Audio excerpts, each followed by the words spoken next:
Hello everyone, my name is Riddhi. इस lecture में हम लोग अर्बन लोकल बॉडीज़ पढ़ेंगे। ये टॉपिक जीएस2 पॉलिटी में आता है और पॉलिटी जहाँ जहाँ भी रहेगी वहाँ के लिए टॉपिक इंपॉर्टेंट है। फॉर एग्जांपल मेंस, प्री या फिर अगर पीएसआई और ऑप्शनल आपका पब्लिक ऑप्शनल है, ऑप्शनल्स में भी जहाँ रहेगा ये टॉपिक रेलिवेंट है।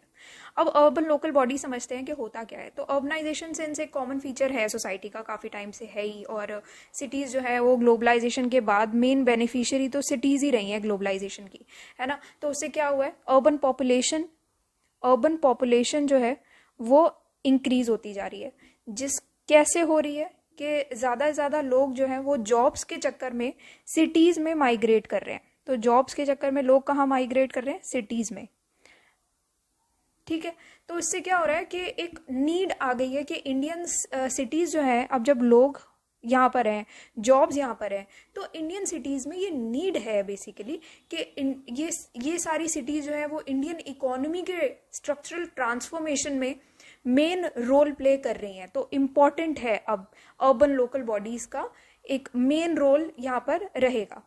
तो यहाँ इस सब चीज़ों की वजह से अब सिंस जॉब्स वगैरह सब कुछ यहाँ पर है, इकोनॉमी हमारी यहाँ से चल रही है, तो इसकी वजह से अब ये रिक्वायरमेंट आ गई है कि हम इंफ्रास्ट्रक्चर भी थोड़ा इम्प्रूव करें, इन्हांस करें। इंफ्रास्ट्रक्चर का अपग्रेडेशन होना चाहिए। ठीक है, जैसे जैसे टाइम बढ़ रहा है इंफ्रास्ट्रक्चर में अपग्रेडेशन की रिक्वायरमेंट है। और ये अपग्रेडेशन करने के लिए स्टेट गवर्नमेंट की as well as central government की हेल्प भी लगेगी, क्योंकि उनके बिना ये चीज़ हो नहीं सकती है। जब तक वहाँ से फंड्स नहीं आएंगे तब तक कैसे हो पाएगा। तो इसी वजह से कॉन्स्टिट्यूशन ने बहुत ही क्लियर मैंडेट निकाला हुआ है ये डेमोक्रेटिक डिसेंट्रलाइजेशन का। और सिर्फ direct principle of state policy के थ्रू ही नहीं, बल्कि 73rd और 74th कॉन्स्टिट्यूशनल अमेंडमेंट एक्ट के थ्रू भी यहाँ पर डेमोक्रेटिक डिसेंट्रलाइजेशन की जाएगी। ठीक है, ताकि ग्रास रूट डेमोक्रेसी के थ्रू जितनी भी सेल्फ गवर्नमेंट लोकल बॉडीज़ हैं, चाहे वो अर्बन एरियाज़ में हो चाहे वो रूरल एरियाज़ में हो, वो सारे और ज़्यादा डेवलप करें। ठीक है, इसी वजह से यहाँ पर एक ग्रोथ की बात की गई है कि जितनी भी सेल्फ गवर्निंग लोकल बॉडीज़ हैं, इन कॉन्स्टिट्यूशनल मैंडेट के थ्रू ये जो directive principle of state policy है, 73rd और 74th कॉन्स्टिट्यूशनल अमेंडमेंट एक्ट है, इनके थ्रू एक ग्रोथ देखी जाए in self governing local bodies में through a system of 3 tier governance जैसे माना गया है। और ट्रांसफर ऑफ 3F जो कि हम आगे भी पढ़ेंगे। 3Fs कौन से होते हैं? Funds, functions and functionaries. इनका मेन रोल रहेगा यहाँ पर। ठीक है, तो ये 3F जो है वो ट्रांसफर करने की नीड है गवर्नमेंट, स्टेट गवर्नमेंट के through to urban local bodies में। इसके बारे में हम आगे पढ़ेंगे।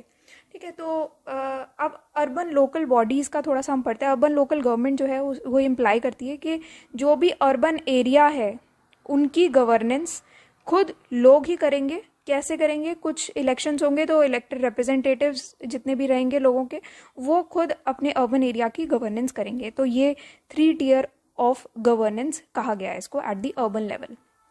74th कॉन्स्टिट्यूशनल अमेंडमेंट एक्ट के थ्रू ये लाया गया था। 1992 का ये एक्ट था, जिसमें part 9A of the constitution the municipalities add हुआ था इस एक्ट के थ्रू।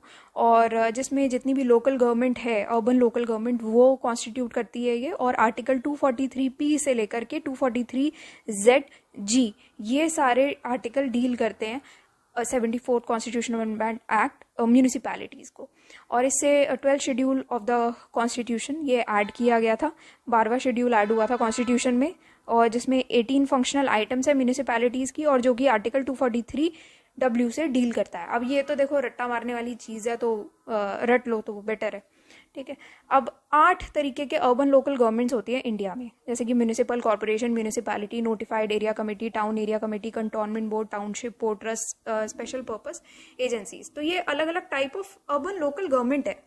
म्यूनिसिपल को अगर मैं थोड़ा थोड़ा भी बताऊं तो म्यूनिसिपल कॉर्पोरेशन क्या होता है कि जितनी भी बड़ी बड़ी सिटीज़ हैं यहाँ पर ये मिलती हैं, जैसे कि अभी दिल्ली है, बैंगलोर है, मुंबई है, कोलकाता है, ये सारी बड़ी सिटीज़ है, तो यहाँ पर म्यूनिसिपल कॉर्पोरेशन चलती है।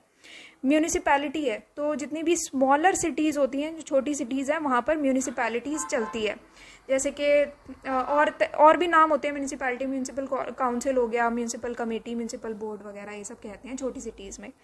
फिर नेक्स्ट आता है नोटिफाइड एरिया कमेटी। तो ये जितने भी फास्ट डेवलपिंग टाउन्स हैं उनके लिए ये नोटिफाइड एरिया कमेटी सेटअप की जाती है, और जो भी टाउन्स जिनको बेसिक एमिनिटीज़ नहीं मिली हैं उनके लिए ये कमेटी सेटअप होती है। और जितने भी मेंबर्स होते हैं ये नोटिफाइड एरिया कमेटी के, ये स्टेट गवर्नमेंट के द्वारा ही नॉमिनेट किए जाते हैं। नेक्स्ट आता है आपका town area committee. Town area committee जो है वो, और जो स्मॉलर टाउन्स होते हैं, छोटे टाउन्स होते हैं, उनमें ये पाई जाती हैं, और इनमें बहुत ही इनके पास कम अथॉरिटी होती है। जैसे कि स्ट्रीट लाइटिंग देख लिया, या ड्रेनेज, रोड्स, कंजर्वेंसी वगैरह, ये सारी चीज़ें ये लोग देख लेते हैं। फिर आता है cantonment board. Cantonment board basically civilian population के लिए सेटअप की जाती है। जो भी कंटोनमेंट एरिया में रह रही होती है ना सिविलियन पॉपुलेशन, उनके लिए सेटअप की जाती है। ये बेसिकली सेंट्रल गवर्नमेंट के द्वारा ही क्रिएट भी की जाती है और रन भी की जाती है, तो इसमें सेंट्रल गवर्नमेंट का मेन रोल रहता है, आप कह सकते हो। फिर नेक्स्ट आता है टाउनशिप। टाउनशिप भी एक और फॉर्म ऑफ अर्बन गवर्नमेंट ही है, ताकि ये बेसिकली क्या करते हैं कि जितने भी बेसिक फैसिलिटीज़ होती है, जितने भी स्टाफ और वर्कर्स होते हैं जो कि कॉलोनीज़ में रह रहे हैं, जिनको प्लांट के पास ही इस्टेब्लिश किया गया ना, जैसे कुछ प्लांट्स होते हैं उनके पास ही कुछ कॉलोनीज इस्टेब्लिश हो जाते हैं, वहाँ के जो स्टाफ वर्कर्स वगैरह होते हैं उनको बेसिक फैसिलिटी प्रोवाइड करना, ये टाउनशिप में किया जाता है। तो इसमें कोई इलेक्टेड मेंबर्स नहीं होते, बेसिकली एक ब्यूरोक्रेटिक स्ट्रक्चर का ही आप कह सकते हो एक्सटेंशन होता है। ठीक है, नेक्स्ट होता है पोर्ट ट्रस्ट। पोर्ट ट्रस्ट जो है वो पोर्ट एरियाज में इस्टेब्लिश होता है, नाम से ही आपको पता लग रहा है, जैसे कि मुंबई हो गया, चेन्नई हो गया, कोलकाता हो गया, तो ये सारे पोर्ट एरियाज हैं, तो यहीं पर ही पोर्ट ट्रस्ट इस्टेब्लिश किए जा सकते हैं। जो भी पोर्ट रहता है आसपास का, वहाँ उसका मैनेजमेंट वगैरह या फिर उसका देखभाल करना, ये इनका काम होता है। तो ये जितनी भी बेसिक सिविक एमिनिटीज़ हैं वो सब प्रोवाइड करती है वहाँ के लोगों को, जो भी लोग इन एरियाज़ में रह रहे होते हैं, पोर्ट ट्रस्ट एरियाज़ में। फिर स्पेशल पर्पस एजेंसी है। तो ये जो एजेंसीज होती हैं ये कुछ डेजिग्नेटेड एक्टिविटीज़ होती हैं, इनके स्पेसिफिक फंक्शंस होते हैं जो कि म्यूनिसिपल कॉर्पोरेशन या म्यूनिसिपैलिटी से बिलोंग करती है, तो वो सारी चीज़ें ये देखती है एजेंसीज। ठीक है, तो ये इनका काम रहता है। अब हिस्टोरिकल बैकग्राउंड क्या रहा है वो हम समझ लेते हैं। तो कॉलोनियल एरा के टाइम पर जो ब्रिटिश हैं उन्होंने मद्रास म्यूनिसिपल कॉर्पोरेशन सबसे पहले इस्टेब्लिश की थी 1687 में। उसके बाद कैलकाटा और बॉम्बे म्यूनिसिपल कॉर्पोरेशन, ये दोनों इस्टेब्लिश हुई थी 1726 में। अब मेयो का रेजोल्यूशन आया था 1870। ये हम थर्ड टाइम पढ़ रहे हैं मेयो का रेजोल्यूशन। इससे पहले वाले लेक्चर में जब हमने फाइनेंसेस डिस्कस किए थे लोकल बॉडीज़ के, चाहे वो रूरल लोकल बॉडीज़ हो चाहे वो अर्बन लोकल बॉडीज़ हो, उसमें भी हमने ये पढ़ा था। और उससे पहले वाला लेक्चर जो पंचायत हमने डिस्कस किया था उसमें भी ये पढ़ा था। तो जो मेयो का रेजोल्यूशन है 1870 का, वो डील करता है किसी के, इससे जो भी लोकल इंस्टीट्यूशंस थे उसकी पावर्स और रिस्पॉन्सिबिलिटी इस रेजोल्यूशन के थ्रू बढ़ा दी गई थी। फिर लॉर्ड रिपन का रेजोल्यूशन आया था 1882, ये भी थर्ड टाइम हम पढ़ रहे हैं। उसको Magna carta of local democracy in India भी कहा जाता है, जिससे लोकल इंस्टीट्यूशंस को और ज़्यादा इम्पीटस मिलता है। ठीक है, और ज़्यादा उसको बढ़ावा मिलता है। ठीक है, डायर्किकल स्कीम आती है जो कि government of India act of 1919 के थ्रू इंट्रोड्यूस की गई थी, जिसमें लोकल सेल्फ गवर्नमेंट जो है वो एक ट्रांसफर्ड सब्जेक्ट बन जाता है under the charge of responsible Indian minister. और आपको पता है ट्रांसफर सब्जेक्ट्स में इतनी ज़्यादा पावर नहीं दी जाती थी, ये एवं से सब्जेक्ट होते थे।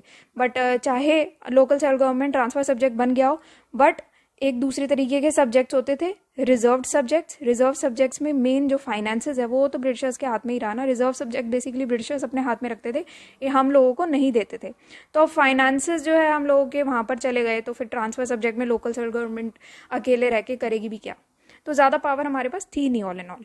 फिर government of India act of 1935 आता है, और इसमें प्रोविंशियल ऑटोनॉमी स्कीम ये कही जाती है, जिसके अंदर लोकल सेल्फ गवर्नमेंट को एक प्रोविंशियल सब्जेक्ट डिक्लेयर कर दिया गया था।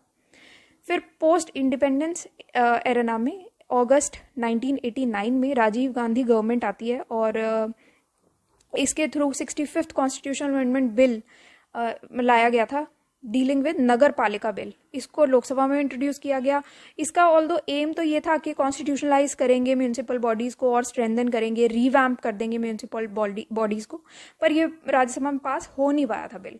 फिर उसके बाद वाला बिल पास हुआ था जब पीवी नरसिम्हा राव की सरकार आई थी, तो उनके टेन्योर में गवर्नमेंट ने 74th कॉन्स्टिट्यूशनल अमेंडमेंट एक्ट 1992 पास किया था, जो कि 1 जून 1993 में ये फोर्स में आ गया था। तो इसमें पार्ट 9A म्यूनिसिपैलिटीज़ को ऐड किया गया था कॉन्स्टिट्यूशन में, और इसने 12th schedule to the constitution भी ऐड किया था।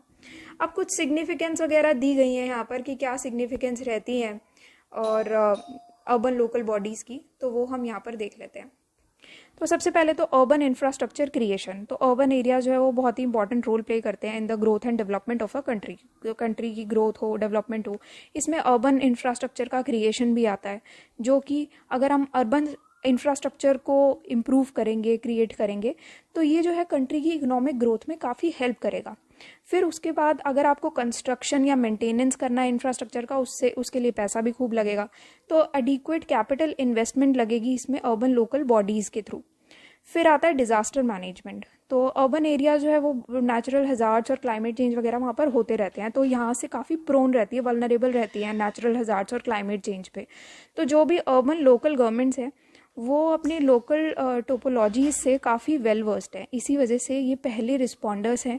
अगर कोई भी डिज़ास्टर आ जाता है तो उसमें अर्बन लोकल बॉडीज़ का रोल रहता है कि वो रिलीफ, रिहैबिलिटेशन और रिकंस्ट्रक्शन एक्टिविटीज़ जो हैं तुरंत पहुंचाएं लोकल लोगों को।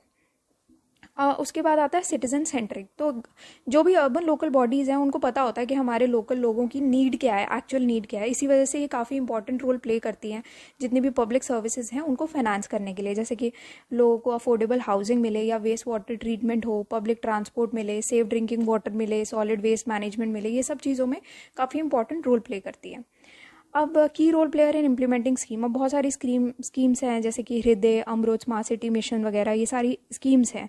तो अब ये स्कीम इम्प्लीमेंट हो जाए अर्बन लोकल एरियाज़ में, तो इन स्कीम्स का सक्सेस या फेलियर ये सब डिपेंड करता है अर्बन लोकल बॉडीज़ पर, ठीक है, कैसे वो रिसोर्स मोबिलाइजेशन सर्विस डिलीवरी करती हैं। तो ये सब अर्बन लोकल बॉडीज़ की एफिकेसी पर डिपेंड करता है। अब इश्यूज़ क्या क्या फेस किए जाते हैं कि अर्बन लोकल बॉडीज़ के थ्रू। अब जैसे एक तो इश्यूज़ हैं, अगर मैं वैसे बैकग्राउंड में बात करूं तो इसमें सबसे पहले इशू तो यही आता है कि फाइनेंसेस नहीं है, अर्बनाइजेशन बहुत ही अनप्लान्ड रहती है, स्टेट गवर्नमेंट का बहुत ज़्यादा कंट्रोल रहता है, या एजेंसीज़ बहुत सारी हो गई हैं, लोगों का पार्टिसिपेशन बहुत ही कम है यहाँ पर। तो ये सारे इश्यूज़ जो हैं वो फेस करने पड़ जाते हैं अभी अर्बन लोकल बॉडीज़ को। तो सबसे पहला तो डिक्लाइनिंग रेवेन्यू है। कुछ सालों में ये देखा गया है कि जबकि जो अर्बन लोकल बॉडीज़ का जो रेवेन्यू है वो तो घट रहा है, जबकि एक्सपेंडिचर बढ़ता जा रहा है, जिसकी वजह से ये चीज़ एक खतरे वाली चीज़ है। तो आरबीआई ने एक सर्वे कंडक्ट किया था 221 म्यूनसिपल कॉरपोरेशन में 2020-21 में, जिसमें ये पाया गया था कि 70% जो है ये जो कॉरपोरेशंस हैं इनमें रेवेन्यू में तो डिक्लाइन आया है, जबकि एक्सपेंडिचर जो है वो ऑलमोस्ट 71.2% पे रेज हुई हैं। फिर लैक ऑफ ऑटोनॉमी। तो अर्बन लोकल बॉडीज़ जो है पूरी कंट्री में, इनकी ऑटोनॉमी जो है सिटी मैनेजमेंट में वो काफ़ी कम है, ठीक है। तो अर्बन लोकल बॉडीज़ की ऑटोनॉमी सिटी मैनेजमेंट में कम क्यों है? क्योंकि रियल पावर जो है वो तो स्टेट गवर्नमेंट के हाथ में ही है।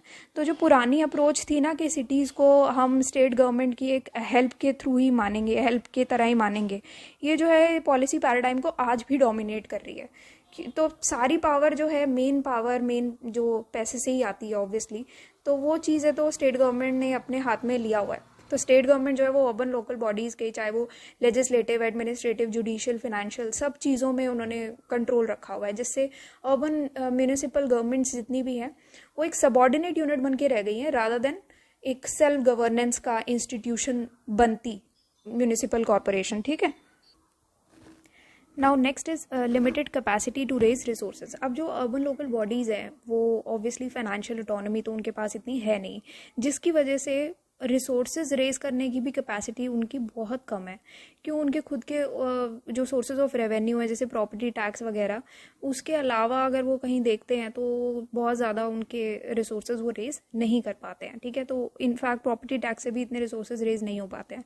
अब जो Organisation for Economic Cooperation and Development से जो डेटा मिला है वो ये बताता है कि इंडिया का सबसे lowest property tax collection rate है property tax to GDP ratio में इन द वर्ल्ड। ये हमने लास्ट लेक्चर में भी पढ़ा था।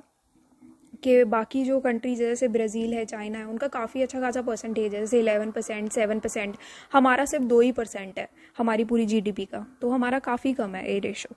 फिर उसके बाद पुअर सर्विस डिलीवरी है। बहुत सारी स्टेट्स में अभी तक टैक्सेशन पावर्स का डिवोल्यूशन आगे हुआ ही नहीं है अर्बन लोकल बॉडीज़ के पास, तो उनके पास अभी टैक्सेशन पावर्स का कोई भी पावर है ही नहीं उनके पास, जिसकी वजह से उनको फाइनेंशियल कंस्ट्रेंट भी फेस करने पड़ते हैं, जिसकी वजह से और ज़्यादा उनकी जो क्वालिटी है सर्विसेज की वो बहुत ज़्यादा अफेक्ट होती है, क्योंकि वो अपनी सर्विसेज डिलीवर ही नहीं कर पाते क्योंकि फाइनेंसेस ही नहीं है। फिर स्टाफिंग इश्यूज भी बहुत ज़्यादा है, क्वालिफाइड टेक्निकल स्टाफ उनके पास है नहीं, मैनेजरियल सुपरवाइजर्स है नहीं। इनफैक्ट जो लोग हैं भी वो भी काफ़ी अनट्रेंड मैन पावर जो है वो भर रखा है, जिसकी वजह से जो अर्बन लोकल बॉडीज़ हैं उन पर ज़्यादा प्रेशर भी पड़ता है, जिसकी वजह से और ज़्यादा उनकी सर्विसेज पर इफेक्ट पड़ता है। वे फॉरवर्ड में हम ये कहेंगे कि एक तो ग्रेटर ऑटोनॉमी होना बहुत ज़रूरी है। जितने भी स्टेट्स हैं उनको एक डिवॉल्व मॉडल देना चाहिए जो कि अर्बन लोकल बॉडीज़ को और ज़्यादा एम्पावर करे। तो एक तो ये चीज़ है कि अर्बन लोकल बॉडीज़ को फिनेंशियली इंडिपेंडेंट बनाया जाए, और ये हम 3 F's के थ्रू कर सकते हैं, ताकि जब हम फंक्शंस, फिनेंसेस और फंक्शनरीज, ये तीनों चीज़ें हम सिटी गवर्नमेंट्स को ट्रांसफ़र करें। ठीक है, तो ये तभी हो सकता है। अर्बन लोकल बॉडीज़ जो है अगर इंडिपेंडेंट बनती है, फिनेंशियल सिक्योर बनती हैं, तो उसके लिए फिजिकल डिसेंट्रलाइजेशन भी बहुत ज़रूरी है, जिससे अब म्यूनिसिपल रेवेन्यू का स्ट्रेंथन होना ज़रूरी है। जितनी भी फिनेंशियल कमीशंस है उन्होंने ये नीड तो रिकॉग्नाइज़ की ही है कि हमें प्रॉपर्टी टैक्स रेवेन्यू जो है उसको ऑगमेंट करना चाहिए, ताकि हम म्यूनिसिपल फाइनेंसेस को और ज़्यादा इंप्रूव कर पाएँ। स्पेशली जो 12th फाइनेंस कमीशन आई थी उसने ये कहा था कि जैसे जोग्राफिकल इंफॉर्मेशन सिस्टम है, अगर हम उसको यूज़ करते हैं और प्रॉपर्टी टैक्स एडमिनिस्ट्रेशन को डिजिटाइज करते हैं, उससे हम उसे ये सब चीज़ें एनकरेज करके हम म्यूनिसिपल फाइनेंसेस को और ज़्यादा इम्प्रूव कर सकते हैं। ये सब चीज़ें भी हमने लास्ट लेक्चर में डिस्कस की थी ऑल दो। ठीक है, तो ये आप माइंड में रख सकते हो, लिख सकते हो। फिर टाइमली इलेक्शंस होने चाहिए, तो ये तो एक मेन चीज़ है। इलेक्शन जो है अर्बन लोकल बॉडीज़ में वो होते नहीं है टाइम पे, बट एक स्टिपुलेटेड टाइम पर होना ज़रूरी है, और 6 महीने से ज़्यादा डिले होना नहीं चाहिए, अदरवाइज पेनल्टी लगनी चाहिए फिर उस चीज़ पर। क्वालिटी रिक्रूटमेंट होनी चाहिए। अब जितने भी स्टाफ रिक्रूट हो रहा है उसमें क्वालिफाइड और वेल ट्रेन स्टाफ ही रिक्रूट होना चाहिए, रेगुलर इंटरवल्स पर रिक्रूट होना चाहिए। तो फोकस जो है वो डिजिटली लिटरेट बनाने पर भी होना चाहिए, कि लोग डिजिटली लिटरेट हो, ऐसे नहीं कि कुछ भी अनट्रेन स्टाफ आपने भर रखा है, वो चीज़ नहीं होना चाहिए। टैपिंग ऑफ रिसोर्सेज, तो एक अर्बन लोकल बॉडी का जो खुद का रेवेन्यू रिसोर्स होता है वो उनकी पोटेंशियल से काफ़ी कम है फ़िलहाल। तो यहाँ पर ज़्यादा फाइनेंशियल ऑटोनॉमी देने की ज़रूरत है अर्बन लोकल बॉडीज़ को, सो दैट वो अपने जो सोर्सेज ऑफ रेवेन्यू है उसको और ज़्यादा डाइवर्सिफाई कर पाएँ। कैसे? प्रॉपर्टी टैक्सेस से, या और कोई लैंड बेस्ड रिसोर्सेज हैं या यूज़र चार्जेस हैं, इन सब चीज़ों से और ज़्यादा ये लोग डाइवर्सिफाई कर पाएँ अपने रेवेन्यू को। फिर सेंटर और स्टेट से हेल्प लेना बहुत ज़रूरी है। अगर यहाँ से हेल्प मिल जाती है, सेंट्रल और स्टेट गवर्नमेंट से हेल्प मिलती है, तो जो अर्बन लोकल बॉडीज़ हैं वो और ज़्यादा अपने रेवेन्यूज़ इंप्रूव कर सकती हैं। इसी वजह से जो इंटर गवर्नमेंटल ट्रांसफ़र्स की जो पोजीशन है वो तो कोई भी रिप्लेस नहीं कर सकता है, उसकी पोजीशन तो हमेशा ही इम्पॉर्टेंट रहेगी, और एक इम्पॉर्टेंट पार्ट प्ले करती है ये फिजिकल कॉम्पोजिशन का अर्बन लोकल बॉडीज़ का। तो कुछ और मेजर्स भी लेने की ज़रूरत है, ताकि अर्बन लोकल बॉडीज़ का जो ऑपरेशन है या मेंटेनेंस एक्सपेंसेस है उनके बेटर इंफ्रास्ट्रक्चर फैसिलिटीज़ प्रोवाइड करना लोगों को, या सर्विसेज प्रोवाइड करना, वो सब के लिए यहाँ पर यूज़ हो पाएँ। कंक्लूड करते हुए हम यही कहेंगे कि अर्बन लोकल बॉडीज़ जो है वो अर्बन एरियाज़ का बैकबोन बनाते हैं, और ये जो अर्बन एरियाज़ हैं ये ग्रोथ के इंजन्स की तरह काम करते हैं और एग्लोमरेशन इकोनॉमीज जनरेट कर सकते हैं। इसी वजह से अगर हम ज़्यादा ऑटोनॉमी देते हैं अर्बन लोकल बॉडीज़ को, तो वो इंक्लूसिव ग्रोथ भी हम अचीव करने में हमारी हेल्प करेगा, और इनफैक्ट ओवरऑल नेशन के ग्रोथ और डेवलपमेंट में भी हेल्प करेगा। साथ ही साथ अगर आप इसमें और कुछ पॉइंट्स यहाँ पर ऐड करना चाहो तो आप ये भी लिख सकते हो कि जैसे सिटीज़न, एक पॉइंट है जैसे सिटीज़न ग्रीवेंस रिड्रेसल मैकेनिज्म, इसको भी आप क्रिएट कर सकते हो। तो जितनी भी अर्बन लोकल बॉडीज़ हैं वो एक टेक्नोलॉजी इनेबल प्लेटफॉर्म इस्टेब्लिश करें, ताकि उनकी कंप्लेंट्स जो हैं वो रजिस्टर की जाएं, और सिटी गवर्नमेंट्स को रिस्पॉन्सिव बनाया जाए सिटीजन्स की नीड्स के लिए। ठीक है, तो ये सारी चीज़ें करने की ज़रूरत है, कि यहाँ पर अगर एक कंप्लेंट रजिस्टर करने का कुछ सिस्टम बन जाए तो बहुत सही हो जाएगा। और इस मैकेनिज्म के थ्रू सिटीजन्स को भी अलाउ किया जाना चाहिए कि वो अपने फीडबैक दें या कंप्लेंट्स क्लोज करें।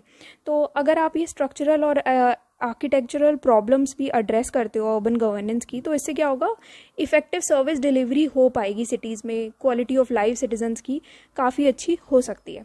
ठीक है, तो ये सब चीज़ें आप माइंड में रख सकते हो। एक्टिव सिटीजन पार्टिसिपेशन भी इसी चीज़ से हो जाएगा, ट्रांसपेरेंसी अकाउंटेबिलिटी आएगा गवर्नेंस प्रोसेस में, और बेसिकली एक एक्टिव सिटीजन पार्टिसिपेशन की नीड भी है कि फंक्शनल और डिसेंट्रलाइज प्लेटफॉर्म्स बनाएं, जैसे कि मान लो एरिया सभाज वगैरह होती है ना, जैसे एरिया सभाज हो गई या फिर वार्ड कमिटीज़ हो गई, वार्ड कमिटीज़ होती हैं, ठीक है, जो कि इलेक्टेड रिप्रेजेंटेटिव्स और सिटीजन्स के बीच में डिस्कशन फैसिलिटेट कर दें। ठीक है, कि ये भाई हमारे इलेक्टेड रिप्रेजेंटेटिव हैं, इनको हमने चुना था, और सिटीजन, इन दोनों के बीच में कोई डिस्कशन बिठा दें कि हमारे सिटीजन्स बताएं हमारी ये नीड्स थी, आपने फुलफिल की या नहीं, या हमें ये चीज़ें चाहिए, आपको फुलफिल करके देनी पड़ेगी। और फिर इलेक्टेड रिप्रेजेंटेटिव्स भी सिटीजन्स को रिस्पॉन्सिबल होंगे आंसर करने के लिए, आंसरेबल रहेंगे। तो ये सब अगर सिस्टम्स चलेंगे तो थोड़ा सा सिटीजन पार्टिसिपेशन और ज़्यादा बढ़ जाएगा, सिटीजन्स ज़्यादा से ज़्यादा पार्टिसिपेट भी करेंगे फिर पूछने के लिए कि भाई हमारी मांगे ये है, आप देखो आप क्या कर सकते हो। ठीक है, तो यहाँ पर ये रहेगा। And this is our website synopsisis.in। यहाँ पर आप जाओगे, स्पेशल कोर्सेज में मेंस इन 300 कोर्स आपको मिलेगा। तो जो भी डिटेल आपको चाहिए रिगार्डिंग द टॉपिक लिस्ट, तो टॉपिक लिस्ट पे आप क्लिक करना है। यहाँ पर आपको हम GS2 पॉलिटी के सारे टॉपिक्स पढ़ रहे हैं, तो ये सारे आप पढ़ सकते हो। एंड बाकी आपको कोई भी डिटेल चाहिए तो वो आप यहाँ से ले सकते हो। So that's all for today and thank you for watching the lecture.